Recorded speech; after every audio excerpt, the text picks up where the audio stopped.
Hey, welcome to The Explainer. Today, we're tackling a big one, artificial intelligence. You know, that technology that seems to be popping up everywhere and changing, well, just about everything. All right, so first things first, let's get one thing straight right off the bat.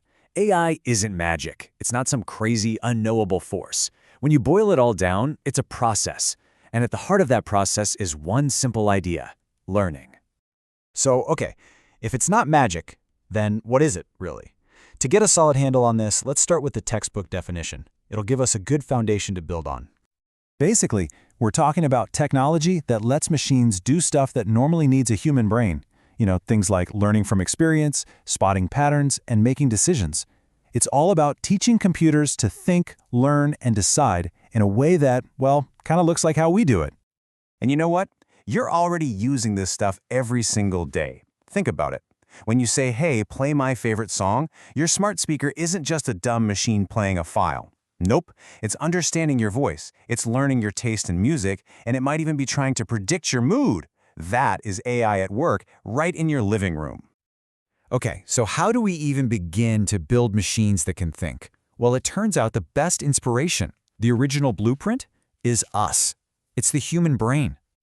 I mean, think about all the different ways a person can be smart, right? You've got logical smarts for puzzles, linguistic smarts for talking, spatial smarts for art. The list goes on. AI tries to copy these different types of intelligence. So you might have one AI that's a genius at math and another one that's amazing at understanding and writing language, just like a person. This brings up a really important question, though. What's the actual difference between an AI, a regular old machine, and, well, a human? Let's break it down. Okay, look at this table. A normal machine, say your washing machine, is pretty simple. It just follows the rules you give it. It can't learn a better way to wash your clothes. But humans and AI, we can both learn and adapt.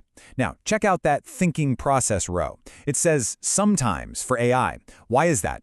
Because an AI isn't really thinking or feeling like we do.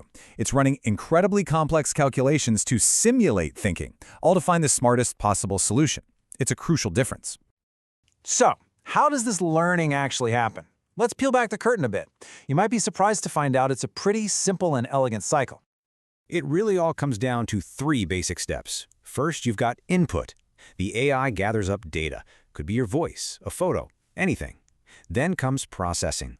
This is where the magic happens. It uses algorithms, which are just fancy recipes, to find patterns in all that data. And finally, you get the output. Based on the patterns it found, it makes a smart decision or prediction. Face unlock on your phone is the perfect example. The first time you set it up, you give it the input, a scan of your face. Then, every time you look at your phone, it's processing what it sees, trying to recognize your unique features. And then bam, the output.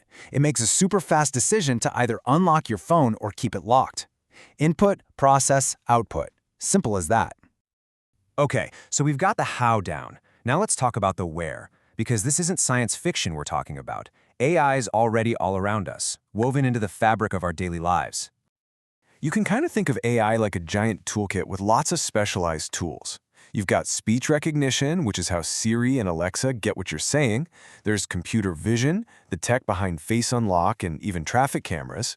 Natural language processing, or NLP for short, that's the secret sauce that makes ChatGPT feel like you're talking to a person. Each one is a different domain, but they all share that same core idea, learning from data. But, you know, like any truly game-changing technology, AI is a double-edged sword. On the one hand, the pros are huge. It can handle boring, repetitive jobs way faster and more accurately than any human ever could. But on the other hand, we've got some serious cons to think about. It can be incredibly expensive to develop, it needs a mind-boggling amount of data and power, and yeah, it raises some tough questions about the future of certain jobs. And all of this leads to the biggest question of all, doesn't it? What's the end game here? Where are we going with all this? Here's the thing. The real goal of AI isn't to replace humans. Not at all. It's to augment us. It's about building a partner that can handle all the tedious, repetitive stuff, which in turn frees us up to focus on the things we're uniquely good at. You know, creativity, critical thinking, innovation. It's not about us versus them. It's about becoming smarter together. So, as we wrap this up, I want to leave you with this thought. AI is a tool. It's probably the most powerful tool humanity has ever created. And as our tools get smarter and smarter, The real challenge, the real question we have to answer is, how will we choose to become wiser?